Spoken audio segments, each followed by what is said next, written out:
जय श्री राम प्रिय मित्रों, मेरे हस्तशास्त्र चैनल पर आप सभी का स्वागत है।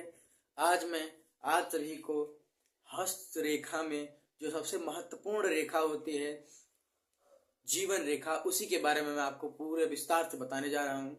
कृपया वीडियो को लास्ट तक जरूर देखें और अच्छा लगे तो लाइक और सब्सक्राइब कीजिए।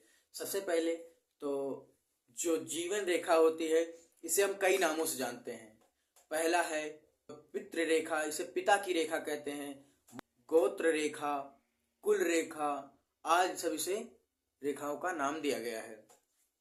तो आइए हम इसके बारे में समझते हैं। तो प्रिय मित्रों, जो ये तर्जनी उंगली है, मध्यमा, अनामिका और कनिष्ठिका, और ये अंगूठा है।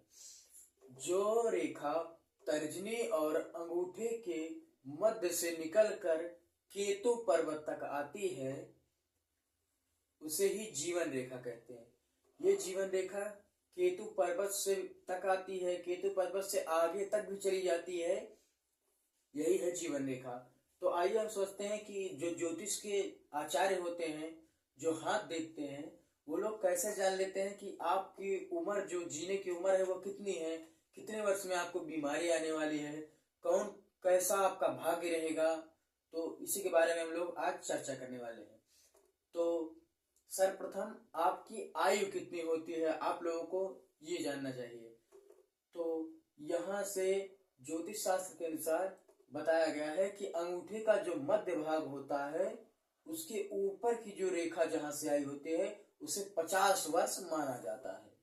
यहां से लेकर यहां तक इसे 50 वर्ष माना गया है। अब उसी के हिसाब से आप नीचे जोड़ सकते हैं, जैसे 10, 20, 30, 40 और 50। तो आगे आई 60, 70, 80 और 90।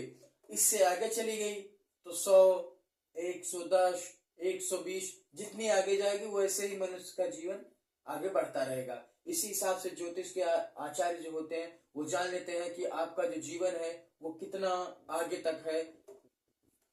अब हम बताते हैं कि वो लोग कैसे बता लेते हैं कि किस उम्र में आपको दुर्घटना है, कि क्या आपके जीवन में होने वाला है।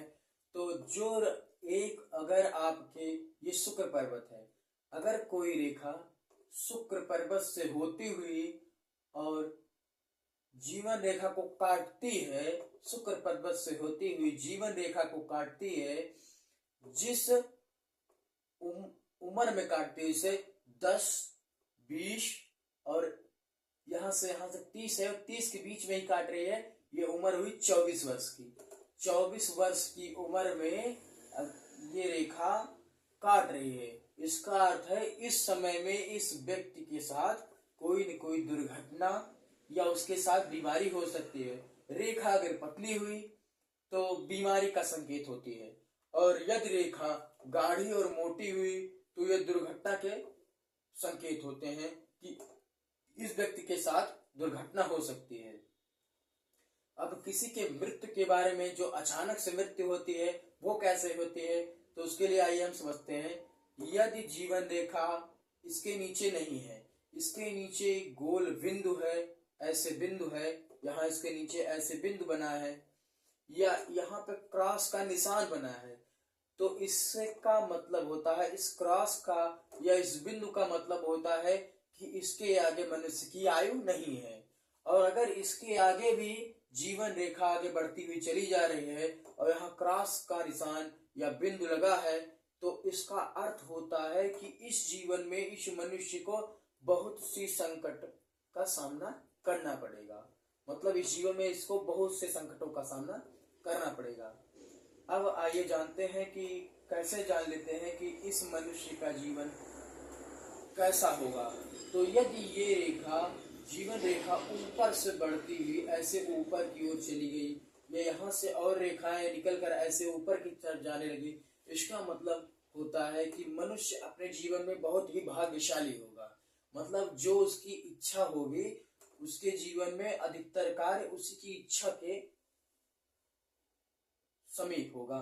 मतलब अगर वो चाहेगा कि मैं धनवान हो जाऊं, तो वो मेहनत करेगा और वो धनवान होगा। उसकी इच्छा के अनुरूप ही कार्य यहाँ होने लगते हैं अगर जिस मनुष्य की रेखा ऊर्ध्वगामी निकल गई। अब आइए और भी समझ लेते हैं। अगर किसी मनुष्य की रेखा, जो यहाँ ज्योतिष शास्त्र में बताया गया है कि यदि किसी मनुष्य की जीवन रेखा ऐसे आई और उसके बाद फिर यहाँ रेखा ना होकर उसके बगल से रेखा निकल गई, बगल से रेखा निकली, तो इसका मतलब होता है ये जो दूसरी रेखा जीवन रेखा निकली है यहाँ से, और यहाँ इसके नीचे जीवन रेखा निकलकर उसके बगल से निकली है, इसका मतलब होता है कि जहां तक अधिकांश का यही मतलब होता है कि इस उम्र में आते आते, जो यहाँ की उम्र है, इस उम्र में आकर उसको काफी गंभीर बीमारी का सामना करना पड़ेगा या फिर एक्सीडेंट ऐसे कुछ सामना करना पड़ेगा जिससे उसके शरीर को बहुत ही क्षति पहुंचेगी। और अगर उसी स्थान पर ये जीवन रेखा, जो दूसरी जीवन रेखा थी, यह ना निकली, यहाँ जीवन रेखा ना रही दूसरी, तो इसका अर्थ होता है कि उसका जो जीवन है वो वहीं तक है, उसका जीवन समाप्त हो चुका है। और यदि यहाँ जीवन रेखा है और इसमें काफी सारे क्रॉस का निशान लगे हैं, मतलब बीमारी के निशान लगे हैं, शुक्र पर्वत से कोई रेखा निकल कर जीवन रेखा को काट रही है, इसका अर्थ होता है कि बीमारी, जहां जहां रेखा काटते हैं, जिस जिस उम्र में उस उम्र में उस व्यक्ति को बीमारी का सामना करना पड़ता है। यदि जीवन रेखा पीले रंग की हो, मतलब हल्की पीले रंग की हो, तो वो मनुष्य अपने जीवन में अधिकांशता बीमार ही रहता है। यदि वो लाल और लाल गाढ़ी हुई, तो इसका मतलब होता है कि वो अपने जीवन में ज्यादा बीमारियों का सामना नहीं करता है। यदि शुक्र पर्वत से कोई रेखा जा करके जीवन रेखा को काट कर आगे निकल गई और उसी के बगल से एक दूसरी रेखा निकलकर सामने आ रही है, जो जीवन रेखा के साथ ही एक दूसरी रेखा भी चल रही है, इसे मंगल रेखा कहते हैं। इसे मंगल रेखा कहते हैं, जो दूसरी रेखा है ये मंगल रेखा जहां तक भी जीवन रेखा के साथ चलेगी, वहां तक उस मनुष्य के जीवन में जो रोग हैं, जो भी बड़े बड़े संकट होते हैं, वो कटते चले जाते हैं। अब आए और आगे समझते हैं। फिर दूसरी रेखा आती है, जीवन रेखा के बाद दूसरी रेखा आती है मस्तिष्क रेखा। मस्तिष्क रेखा, इसे मातृ रेखा भी कहते हैं, माता की रेखा भी कहते हैं। इस रेखा, अगर ये रेखा आपके जीवन रेखा से ना जुड़ी हो, आपकी जीवन रेखा से ये रेखा ना जुड़ी हो, ये ऊपर की तरफ गई हो और ये जीवन रेखा से दूरी बना रही हो, तो इसका अर्थ होता है कि आप जो अपने माता पिता के साथ अच्छा व्यवहार नहीं करेंगे, आपके जो माता पिता होंगे उनका आप ज्यादा सम्मान नहीं करेंगे, उनकी बताई हुई राह पर आप बहुत कम ही चलेंगे, मतलब आप खुद से राह बनाएंगे, उनकी कही हुई बातों का ज्यादा आप ध्यान नहीं देंगे। और तीसरी रेखा जो महत्वपूर्ण रेखा होती है, वो होती है जो कनिष्ठिका के नीचे से निकलकर आगे गुरु पर्वत तक या शनि पर्वत तक जाती है। इसे गुरु पर्वत कहते हैं, इसे शनि पर्वत कहते हैं, इसे सूर्य पर्वत कहते हैं और इसे बुध पर्वत कहते हैं। यदि जो रेखा कनिष्ठिका अंगुली से निकलकर शनि पर्वत या गुरु पर्वत तक जाती है, उसे ही हृदय रेखा कहते हैं। हृदय रेखा का जो महत्वपूर्ण होता है कि ये मनुष्य के बीमारियों का ज्यादातर पता करती है कि मनुष्य कितना कोमल है, कितना विद्वान है, या भगवान के प्रति उसकी कितनी विद्वता है, कितनी रुचि है भगवान के प्रति, इसका ये दर्शाता है। और ये भी दर्शाता है कि मनुष्य के जीवन में जैसे हार्ट अटैक की बीमारी हुई या ऐसी कोई खून में कमी या खून की बीमारी ऐसे कुछ होता है, तो ये दर्शाता है।